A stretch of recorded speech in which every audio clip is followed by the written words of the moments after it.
Good morning and welcome to Thompson Hine's Coffee Chat Series. My name is Marc, and I'm a senior counsel in Thompson Hine's Investment Management Practice Group. Joining me this morning are my colleagues Cassandra Borchers, partner in our Cincinnati office and chair of the firm's blockchain and crypto group, and Richard DePalma, a partner in our New York office and a chair of the art law group. I'm delighted they have agreed to lend their expertise to today's discussion. Today we will discuss, in this coffee chat, recent developments in digital transactions, including blockchain, currency, exchanges, tokenization, and investment. Our conversation will focus on the leading industry practices, traditional markets, and regulators' efforts to keep pace with the warp speed of innovation and disruption. I'd remind you, if you have questions at any time, we encourage you to join by using the Q&A box in the control panel. We'll try our best to accommodate questions as they come in, and we will save question and answer time at the conclusion of our time together. Welcome to both of you. Thank you, Marc. Well, we have lots of ground to cover, so let's get started. So, what are we talking about here? All this new technology and phrases flying around. If we try to cover the digital vanguard today, we can't really do a 101 on blockchain and crypto, but our audience may benefit from just a few quick fundamentals about the space. Cassandra, I'll start with you. What is blockchain and why is it at the center of tokenization? Well, blockchain is, really blockchain, it's a list of a method for digitally keeping track of records called blocks, and they're linked together using cryptography. So each block contains a cryptographic hash of the previous block, a timestamp, transaction data. The timestamp proves that the transaction data existed when the block was published in order to get its hash. And as blocks contain information about the previous blocks, they form a chain, hence blockchain, with each additional block reinforcing the ones before. Therefore, the concept behind blockchain is that it is resistant to modification of the data because once recorded, the data in any given block cannot be altered or retroactively changed without altering all subsequent blocks. And so because of that, blockchain really has an infinite number of possibilities as to what it can be used for. Bitcoin is a decentralized blockchain. You have Ethereum, which is the blockchain that people use for NFTs. And smart contracts can be recorded, transferred on a blockchain. So it's cryptography in its most basic elements, but within that, just a world of possibilities. Well, you mentioned different types of tokens that can be created, centralized and decentralized markets, and a chain that doesn't change. Sometimes people refer to that as an immutable ledger. Yes. Is that a benefit, or don't you need to go back and change that at some time? No, I mean, the concept is that it's, that these are unhackable, essentially. It's not that people can't get into, get access and steal Bitcoin. We've heard about that happening, but it really is a permanent record, and not subject to tampering. And because of that, decentralization is possible as well. That's not necessarily what we're dealing with NFTs, but the idea is that this is transcendent of any corporation, any government, potentially in the blockchain. Yeah, boy, do I wish we had time to get to fiat Right. tokenization. We probably won't today, but certainly one of the primary features that is so attractive is this audit trail that is immutable. Rich, let's talk a little NFT. What is an NFT, and why are they part of this whole conversation about disruptive ecosystems? Well, there's a lot of talk about NFTs at the moment, as you know, Marc. We could spend an awful lot of time just discussing that. NFT stands for non-fungible token.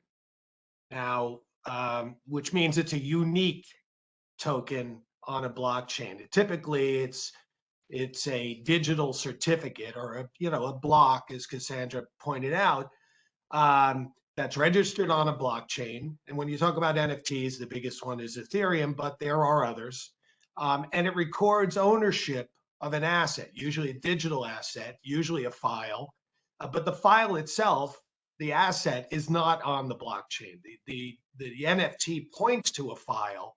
And so one of the things that's interesting about it is that, people don't quite understand that the NFT is a piece of code. It is not the piece of art. It's not the Bored Ape or the CryptoPunk or whatever else it is that they think they're buying.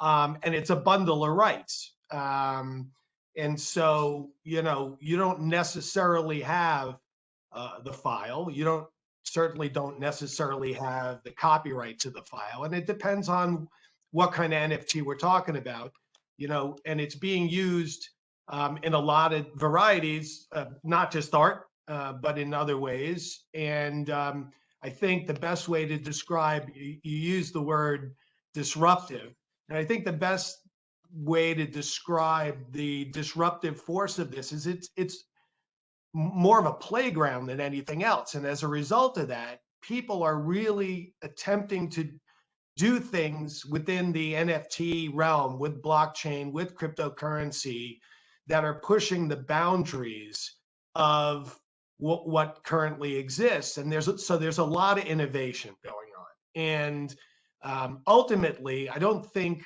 that NFTs are going to be the most important aspect of blockchain or of crypto, but right now they are a place where a lot of things are happening, and which are creating new opportunities for innovation, for content sharing, for e-commerce and things like that. So NFT is a very interesting place to play right now, and it's going to move the needle pretty quickly on a daily basis as it relates to what we're talking about.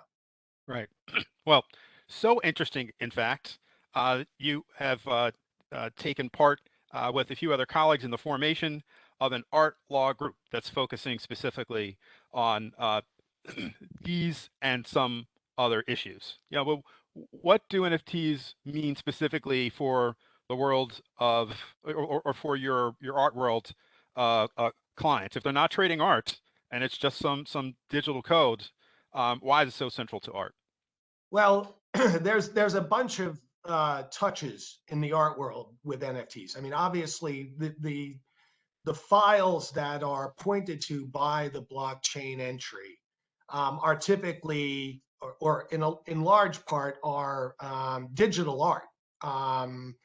And you can get various rights. And so one of the things is we try to advise clients on what they are actually receiving when they purchase an NFT.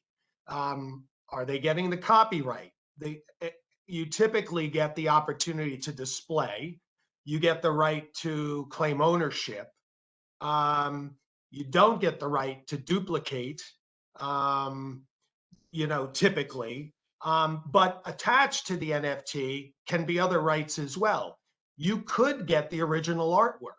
It can sometimes, in other words, it could be an NFT of a painting digitized, but the token could be redeemable for the actual piece of work. And it's being used in a lot of other areas. Our art practice is not just paintings and NFT art. Albums are being released through NFT. Kings of Leon had the first album, and some of the ancillary rights that came along with the NFTs, depending on which one you bought, were first row seats for life to their concerts. There's bundles of rights that come along with it, and I don't know.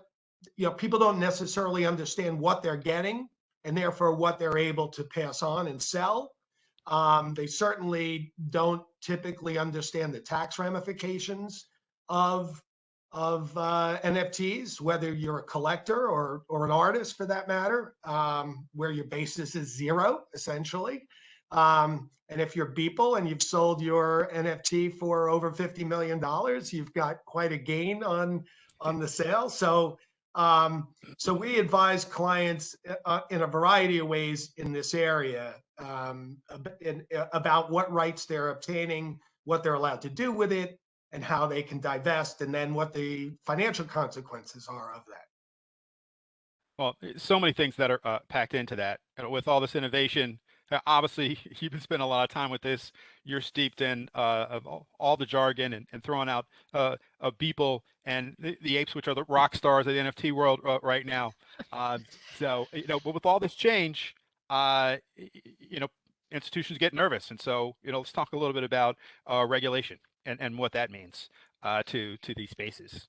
Um, I'd say that crypto, NFTs, and all this transformation have a common feature that has regulators wringing their hands and trying to play catch up, quite frankly, and that is wildly speculative pricing, um, which is always going to attract attention. For example, Bitcoin reached an all-time high in November of about 69,000 per unit, and recently traded about a week ago at 39,000. That always makes regulators extremely, extremely nervous. Cassandra, what regulators are really demanding a seat at the table here? I think the question is which ones are not asking for a seat at the table, Mark. I mean, it's quite a list, right? And once again, I mean, all of these things, NFT, cryptocurrencies, Bitcoin, there are a lot of different uses and a lot of different possibilities. And so you've got the Commodities Future Trading Commission, the CFTC, that's looking into it, and anything with respect to cryptocurrencies or futures on Bitcoins, for example, is going to be regulated by them, without a doubt. The Securities and Exchange Commission, I was maybe one of the leaders in the space going after cryptocurrencies and Bitcoin, the primary question is this a security? That's what the SEC is first and foremost concerned about. And I'm sure a lot of people have heard about the Howey test, which has 4 elements: whether or not it's an investment of money in a common enterprise with an expectation of profits and based solely on the efforts of others. So, given that, it can be very broad. Non-fungible tokens. Most people, these NFTs are, squeezing into some guidance that the staff of the SEC put out in 2019, that sort of walk through the Howey analysis. But I think that's always still a threshold question. The states are involved. You have a state like New York that wants you to get a bit license if you have anything at all to do with cryptocurrencies. Once again, those regulations are written very broadly. You need to be concerned about a money transmitter license, banking laws. Those are all state laws. The IRS, as Rich already mentioned, is concerned that people are paying their taxes. You can't escape death or taxes, as we all know. And they've put out actually a lot of guidance as to where that comes into play. I remember a few years back, people thinking, if they got a gain on Bitcoin, they didn't owe any tax, and that's not the case at all. So you also have FinCEN, the Financial Crimes Enforcement Network. They actually did a first ever national priorities list last summer, and guess what made the list? Cryptocurrencies, NFTs. There's a Financial Action Task Force that involves 37 countries. So sort of that initial list, those are just U.S. laws to be concerned about, right? And I mean, these are cross-border transactions. So, whether you're the creator of the NFT, whether you're involved in it, whether you're buying and selling on an exchange, if you're the exchange, you also have to take in consideration not only U.S. laws, but what other laws might be applicable. And to pile onto all of that, Biden announced last week, I think it was, that they're going to put out an executive order And the focus is really national security and how that comes into play. They're concerned about anti-money laundering, et cetera, that some criminal enterprises might be using crypto for money laundering or for other nefarious purposes. And just in connection with that executive order, they listed the State Department, Treasury, National Economic Council, Council of Economic Advisors, and the White House National Security Council. So they've all been involved in trying to come up with some sort of comprehensive approach. So we don't know what that's going to look like. I don't have a crystal ball. I'm not sure how that will be implemented. You also have just recently FINRA and the infrastructure bill. We did a previous broadcast as to how that pulled in some miners that are, related to cryptocurrencies. So there are a lot of regulations out there. This is definitely an evolving space and an evolving asset class. It is very exciting. It's a little bit of the Wild West, and we haven't even touched upon the metaverse yet, which I think is going to be for a different day. So that's what's going on. There's a lot to contend with regards to regulation. Well, I mean, look, that's an entire gallery of regulators, right, who are at the door of this, and even the early entrants, I think are playing catch up. While we were extolling the virtues of the blockchain, you've mentioned people using it for nefarious activities. One of the things we didn't really talk too much about was the anonymity of the participants in the blockchain by design, as it was originally constructed, and so it becomes almost a perfect vehicle for institutions or individuals who would want to evade detection. So, Rich, how about the NFT space? This wild valuation and speculation that we've seen in that market always attracts the regulators and the IRS, as you both mentioned. But how is this any different from any speculative art gallery or auction house? Whether it's auctioning off the White Album or Skrelly having the one copy of the Wu-Tang album going for millions of dollars. What's the difference here? Well, I'm not sure that there is a difference. Look, the art world is increasingly under pressure by regulators to be more transparent. It is, putting aside NFTs, there's been a pretty big push over the last few years to attempt to have more transparency and more reporting.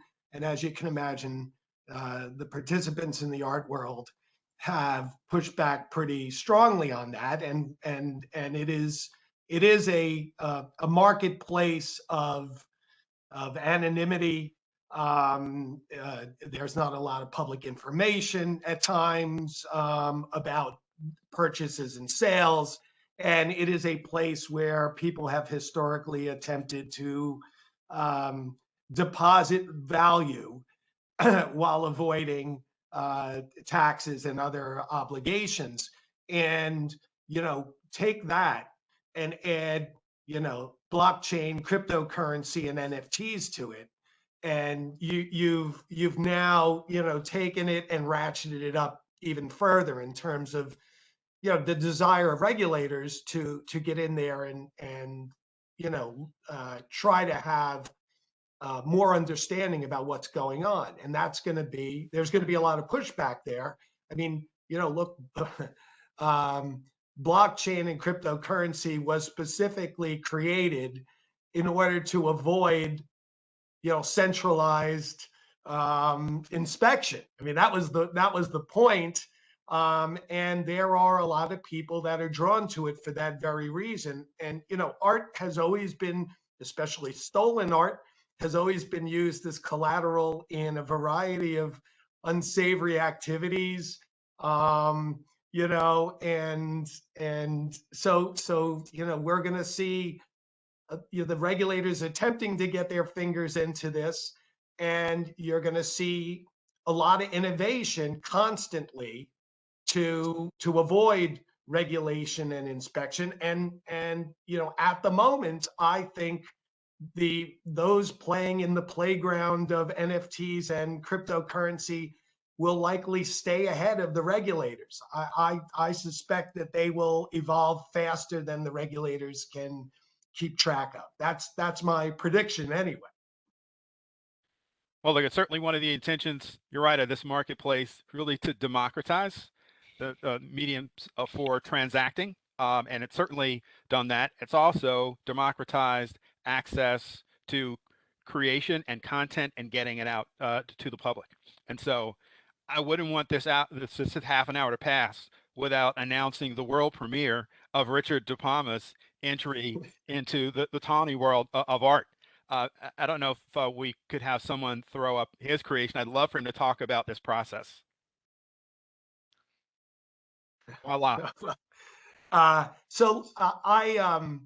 You know, I wanted to really understand and be a participant in this marketplace in order to really be able to advise clients. And so I decided that the best way to do that is to create my own NFT. And for those of you that have listened to the news or been on the internet in the last year, everybody's familiar with the bored ape phenomenon. These are, you know, so pixelated, cartoonish ape heads that stare bored, you know, in a bored way into the distance and are going for millions and millions of dollars.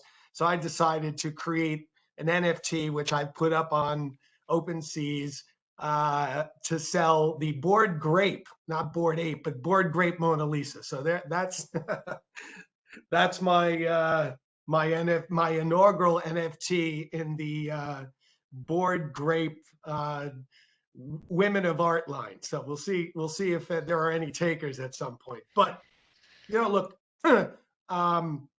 there's a lot of yeah, there's a lot, you talk about sort of nefarious things going on, but it doesn't even have to be nefarious. There's a lot of stuff going on that is then publicized that shows that some of the beliefs about blockchain and NFTs are subject to question. I mean, Beeple, for those of you that don't know, Beeple sold an NFT, which is a collection called Every Days, the first 500 days, at Christie's. I think it was, I'm trying to remember the exact price. I think it was 53 million. No, I'm sorry, $69.3 million. Shortly thereafter, a white hat hacker sleep minted a second version of Beeple's creation. and you know, sleep minting is a way in which you actually fool the creator into believing or into creating a second version, which the no good Nick then has transferred back to them. So somebody created a second Beeple and then put it up for sale and then publicized the whole thing to put a light on the fact that maybe blockchain isn't as inviolate as people think it is. And only recently, on New Year's Day, a gallery owner in New York had $3.5 million worth of NFTs stolen from his wallet on OpenSeas. When he, you know, reached out to the community to complain that they were stolen, he was absolutely bombarded with negative comments about how stupid he was for not keeping it in a secure offline wallet. So you know, things are going on that are really establishing sort of the very limits of what we're talking about. And in the end, all of this is going to rebound to the benefit of things like property ownership, right? You know, registration of ownership, content delivery. You know, we're going to see artists and, you know, filmmakers and musicians be able to put their work out into the public and not have a middleman.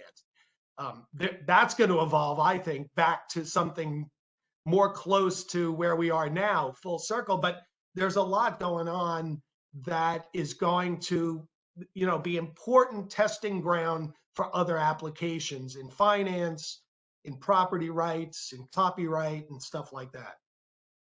Well, lots of ways that this is kind of spinning and growing.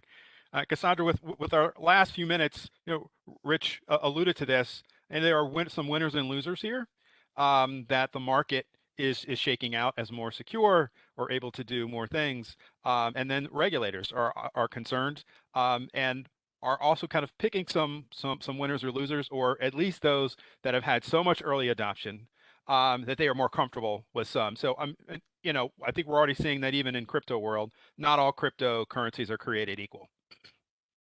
So what do you see in terms of adoption there? Well, I think that's exactly right. There's literally so much going on in the space. And even with respect to NFTs, I know we've spent a lot of time talking about art, but there's also, enhanced experiences. There was a big splash a couple weeks back about a exclusive restaurant in New York, and you own an NFT, so you can actually go there and have the privilege of paying for dinner there. So I think it really it's just going to keep evolving, and I think there are going to be there already are lots of winners, lots of people who have just really made quite a healthy profit in fiat currency, right? From buying, selling, trading either cryptocurrencies, even these NFTs. When you set up an NFT, I think the creator can actually get a royalty so that when it resells, they get an additional payment back to them. So it's really fascinating, and I hesitate to predict too much. I mean, everything has been a little bit cyclical, but listen, I've been saying this for years. Blockchain is certainly here to stay. Bitcoin here to stay. Cryptocurrencies here to stay. NFTs here to stay, and we will just need to watch how these things evolve, and try to watch the regulators try to keep up. So I think a lot of times too, if you're embarking in the space, it depends upon your appetite for risk, and for good or bad, the regulators, they really can't keep up. So that's we counsel clients. We counsel clients to adhere to the rules as they currently exist, and to just be mindful of the fact that there is a risk and everything is subject to change. Well, it couldn't be better said. Obviously, whether it's a platform that you're involved in, or trying to launch crypto, or involvement in an exchange, or even any part of your business that includes crypto or these technologies in their offerings. It's fast. It's a quickly evolving, and right now there is fast and feverish rulemaking and guidance, and you really have to stay on top of these issues. And there is some enforcement by litigation. On that part, I'd say two things that were in the news this past month were the SEC versus Ripple, in which they are charging Ripple with an offering unregistered securities that hasn't been decided. And the BlockFi cease and desist just last week was extended out. They're not going to enforce the 7 states that are involved. 6 states that are involved are not going to enforce the cease and desist at least until February 15th. So small comfort. So I want to thank everyone for attending our coffee chat here today. If you've missed part of this coffee chat or a past coffee chat, we encourage you to visit our library of recordings, which are available on Thompson Hine's YouTube channel. I want to thank both of you for attending today. It's been a wonderful opportunity to stick just a toe in the water of these. You can certainly look forward to Thompson Hine breaking out each of these issues later in the season, with dedicated coffee chats for each of these topics. So thanks everybody for attending. Thank you. One more thing. I would be remiss if I didn't say Hoo Day, go Bengals. Fair enough. Fair enough. Take care. Thank you.